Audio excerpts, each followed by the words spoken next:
एक तो जब आप भक्ति करने बैठें तो नियम ये बना लीजिए कि जिससे आपकी प्रगति हो सके। स्नान किया, नाम जप रहे हैं, मन मन में भाव लाइए, भगवान को दाता के रूप में याद करना। हे मेरे दाता, मेरे दीन दयाल, मेरे भगवान, आपने क्या नहीं मुझे दिया, मेरी सेहत, मेरा जीवन, मेरे प्राण, मेरे जीवन की सारी शक्तियाँ, जो मैं चल फिर रहा हूँ, सब आपने प्रदान किया है। जो मेरे खाने पीने का इंतजाम किया, अच्छे माँ बाप दिए, सुंदर घर दिया, सुंदर परिवार दिया, जितना जितना जो जो भी मेरे पास आज है वो तेरी कृपा के कारण है। मेरे प्रभु, आपके दाता वाले रूप को प्रणाम करता हूँ। और उसके बाद आप भगवान के पतित पावन रूप को याद करना। सदा मुझे संकटों से तो बचाते ही हो, लेकिन गलत रास्ते से भी बचाते हो। मेरे भीतर आवाज़ बनकर जागते हो, मुझे संभाल लेते हो, मुझे पवित्र बनाए रखते हो। गुरु के दर से लेकर आए हो, धर्म से जोड़ा है, नाम से जोड़ा है, अपना नाम जपाने की कृपा की है। मेरे प्रभु, आप पतित पावन हैं, मुझे पावन बनाए रखना। आपको प्रणाम करता हूँ। मेरे प्रभु, आपका नाम जपता हूँ। फिर भगवान के संकट मोचक रूप का ध्यान करना, रक्षा करने वाले रूप को याद करना। तो सदा सहाय रहा है, रक्षा करता रहा है, बचाता रहा है। हे प्यारे प्रभु, तेरे रक्षा करने वाले स्वरूप का ध्यान करता हूँ, तुझे बारंबार प्रणाम करता हूँ। मेरी लाज ढांकने वाले प्रभु, मेरी लाज रखने वाले, मेरा मान रखने वाले प्रभु, मैं आपको प्रणाम करता हूँ। हे मेरे चिकित्सकों के भी चिकित्सक, वैद्यों के भी वैद्य, डॉक्टरों के भी डॉक्टर, मेरे प्रभु आपको प्रणाम करता हूँ। जब भी बीमार पड़ा, मैं या मेरा अपना, तेरी दया ही काम आई। डॉक्टर की दवा भी तभी काम करती रही जब तेरी कृपा काम करती रही। तो ही तो शक्ति बनकर मेरे अंग संग चलता है। मेरे प्यारे प्रभु, आपको बारंबार प्रणाम प्रणाम प्रणाम प्रणाम प्रणाम प्रणाम प्रभु। और ऐसे नाम जपते जपते अपने वस्त्र वगैरह पहनने के बाद अपने मंदिर में मत्था टेकने के लिए जाना, पूजा करने के लिए जाना। समझ में आया? इतना समझ में आ गया ना? आँख खोलो, मेरी तरफ देखो। अब इसके बाद मंदिर के दरवाजे के सामने खड़े हो जाना और तब क्या कहना मन मन में? सच्चे दरबार के सामने हूँ, सबसे ऊंचे दरबार के सामने हूँ। राजाओं के राजा महाराजा मेरे परमात्मा के द्वार पर मैं पहुँच गया हूँ। वही द्वार जहाँ सबके सिर झुकते हैं, जहाँ सबकी झोलियाँ भरती है, मैं उस दरवाजे पर हूँ।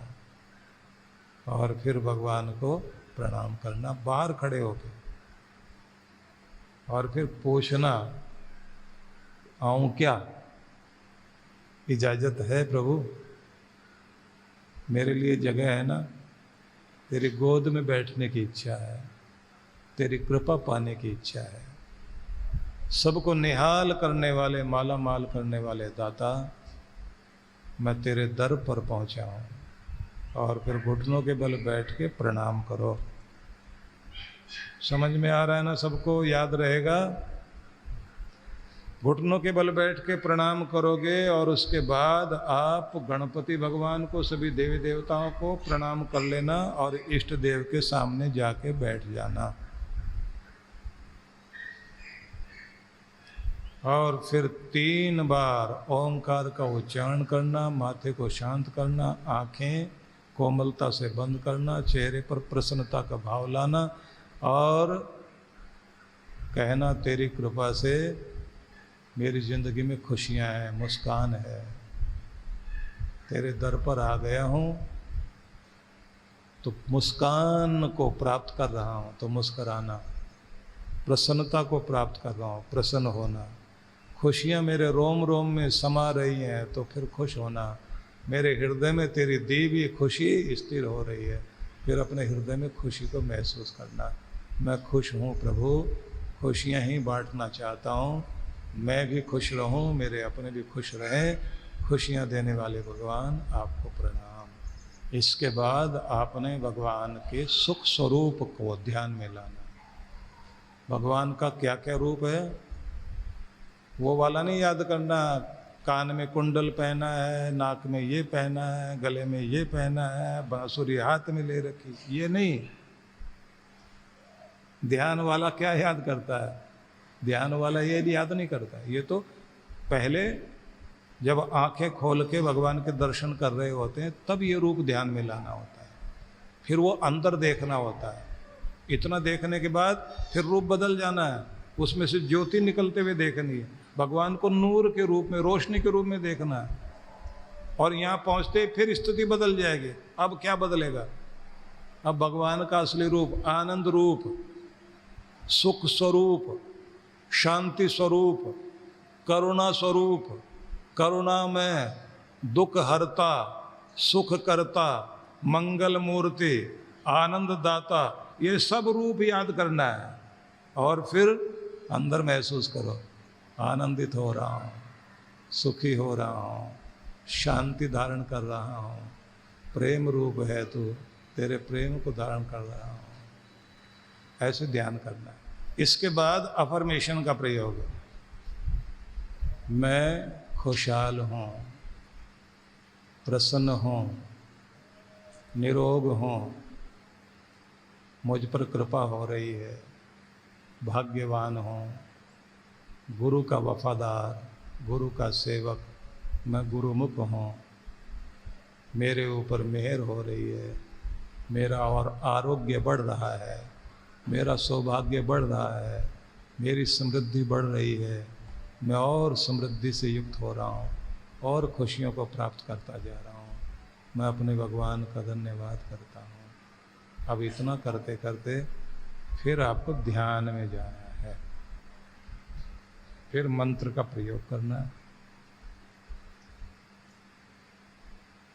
और फिर उसी लोक तक अपने को जोड़ना है जहाँ सर्वोच्च सत्ता बैठी हुई है। ओंकार में तीनों एक जगह मौजूद हैं, ब्रह्मा विष्णु महेश। यह कहना चाहिए सच्चिदानंद स्वरूप में, परमात्मा में ये एक ही रूप हो जाता है सब शक्तियों का, क्योंकि सब उसकी किरणें हैं। ओंकार बिंदु संयुक्तम नित्यम ध्यायन्ति योगिनः। योगी लोग उसी का ध्यान करते हैं। कामदम मोक्षदम चैव, संसार की कामनाएं भी जिससे पूरी हो जाएंगी, सफलता मिल जाएगी, मोक्षदम चैव, और मुक्ति भी हो जाएगी। कि उस लोक तक ध्यान ले जाना है। तो ये सीखना चाहिए आपको। परम पूज्य श्री सुधांशु जी महाराज के पावन सानिध्य में ब्रह्मलोक आश्रम में श्री कैलाश मानसरोवर निर्माण हेतु भक्ति सत्संग दिनांक 10 और 11 जून। कार्यक्रम की रूपरेखा 10 जून रायपुर नगर शाम 5 से 7 बजे आशीर्वचन। स्थान Pandit Deendayal Upadhyay auditorium, science college, GE road, Raipur, Chhattisgarh. 11 जून ब्रह्मलोक आश्रम प्रातः 8:30 से 12 बजे गुरुदर्शन, चरण पादुका पूजन एवं आशीर्वचन। स्थान ब्रह्मलोक आश्रम, ग्राम परसदा, कुम्हारी, दुर्ग। आयोजक विश्व जागृति मिशन छत्तीसगढ़ मंडल।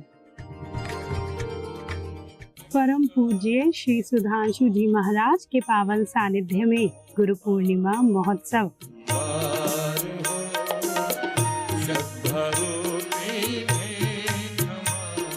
दिनांक 24 से 25 जून 2023। कार्यक्रम की रूपरेखा 24 जून सत्संग सायं 5 से 7 बजे।